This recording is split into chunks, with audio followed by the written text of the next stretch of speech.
for this PAV, we are given a circular loop of wire with the current moving counterclockwise like this. This will be J1.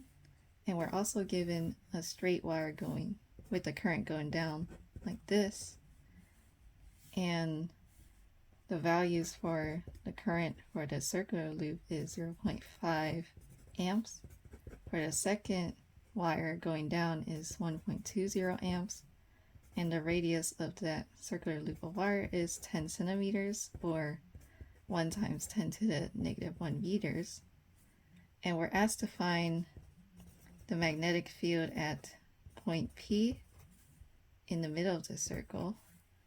And we're also asked to find whether the electron will turn and what direction.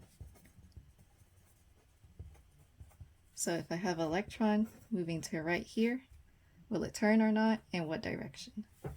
So firstly, for part A, notice that we have two wires, and these wires could produce different magnetic fields at point P, so we should sum them up to find the magnetic field at P.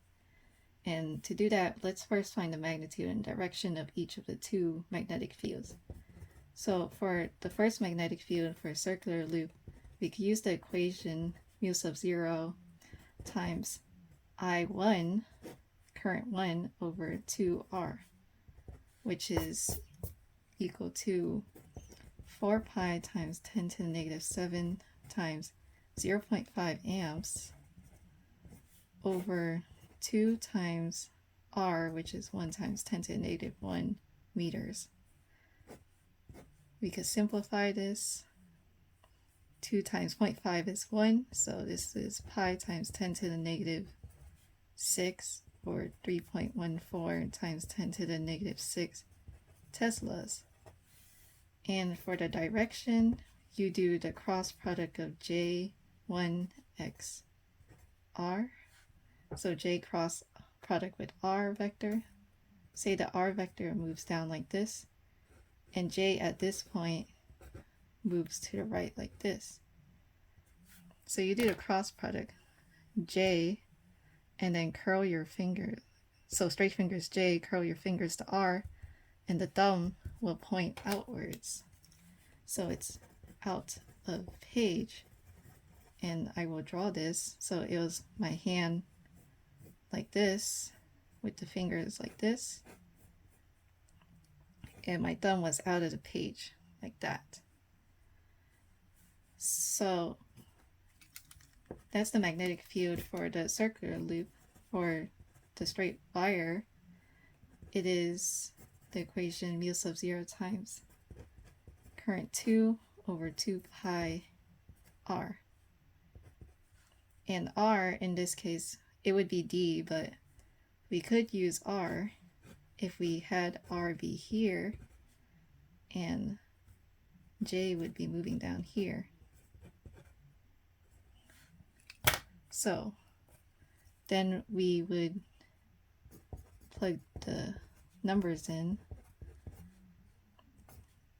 I2 is 1.2. 2 pi R is 1 times 10 to the negative 1.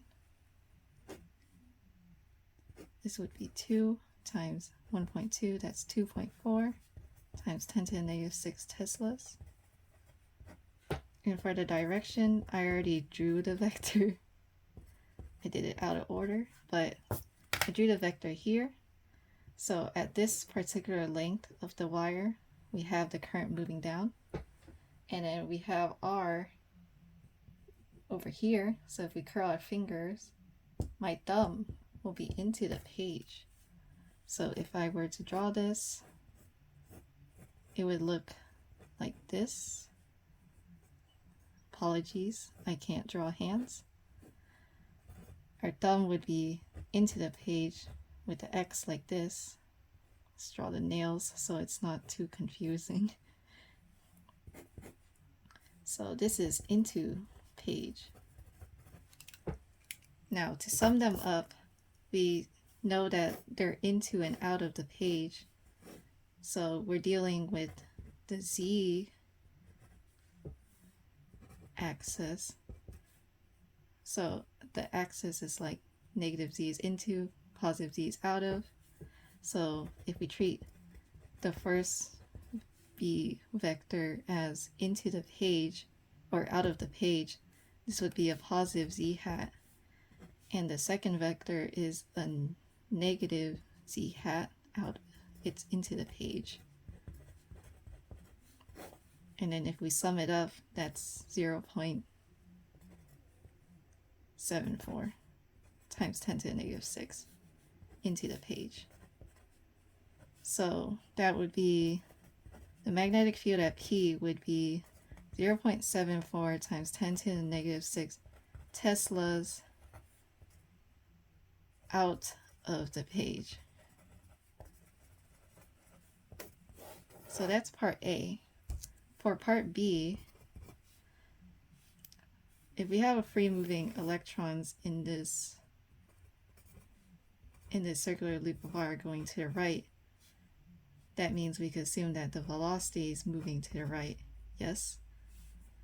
And if we already know that the magnetic field at point P is out of the page, then we could use the force equation for a free moving charge with magnetic field, which is the force is equal to plus or minus the charge, V cross product with B.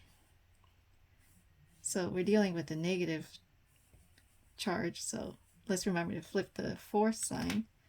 So if we see that V is going like this and B is into the out of the page, so it's V and then out of the page, so curl out, and we see that our thumb is down.